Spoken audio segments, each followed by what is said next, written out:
नमस्कार। नमस्कार। आज हम बात कर रहे हैं वर्चुअल रियलिटी यानी वीआर पर। हाँ, वीआर। हमारे पास एक लेख है, वर्चुअल रियलिटी भविष्य की एक नई दुनिया।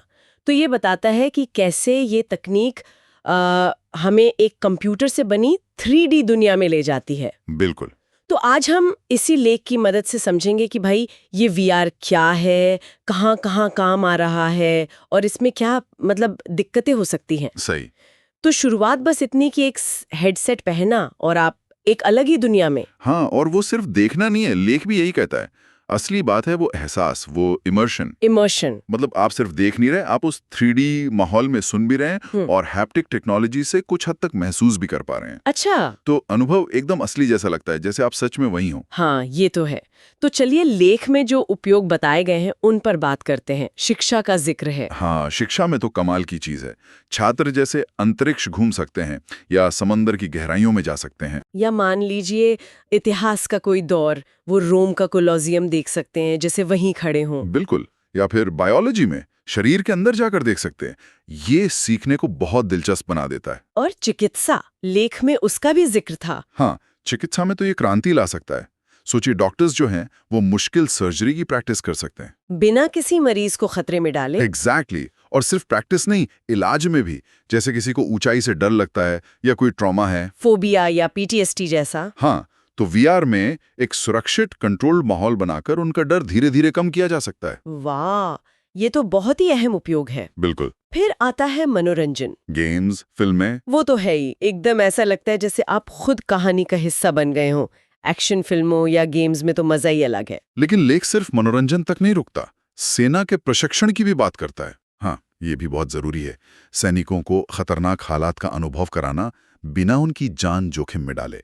इससे उनकी तैयारी बेहतर होती होगी। यकीनन, रियल सिचुएशन का सामना करने के लिए वो ज्यादा तैयार होते हैं। अच्छा, एक और दिलचस्प उपयोग था पर्यटन। हाँ, वो भी है।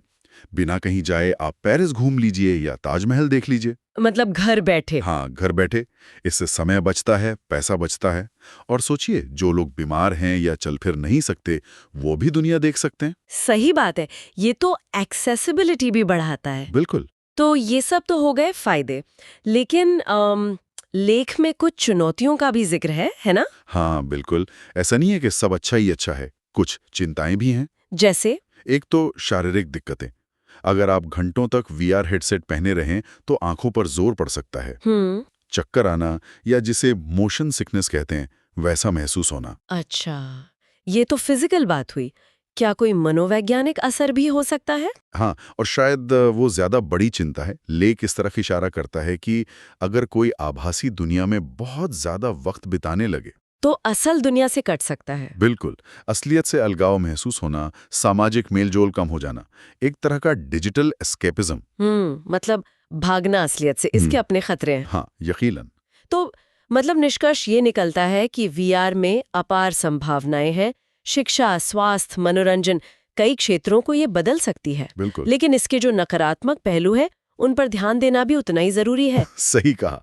लेख का सार भी यही है कि वीआर भविष्य की एक बहुत अहम तकनीक है, इसमें कोई शक नहीं। पर इसका फायदा तभी मिलेगा जब हम इसे समझदारी से एक संतुलन बनाकर इस्तेमाल करें। हाँ, संतुलन। तकनीक तो बस एक टूल है। बिल्कुल। उसका इस्तेमाल कैसे होता है वो मायने रखता है।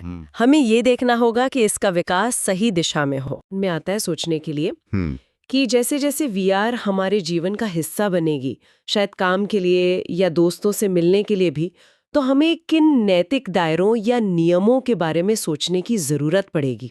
हाँ, ये एक अहम सवाल है। ताकि ये तकनीक हमें जोड़ने का काम करे, तोड़ने का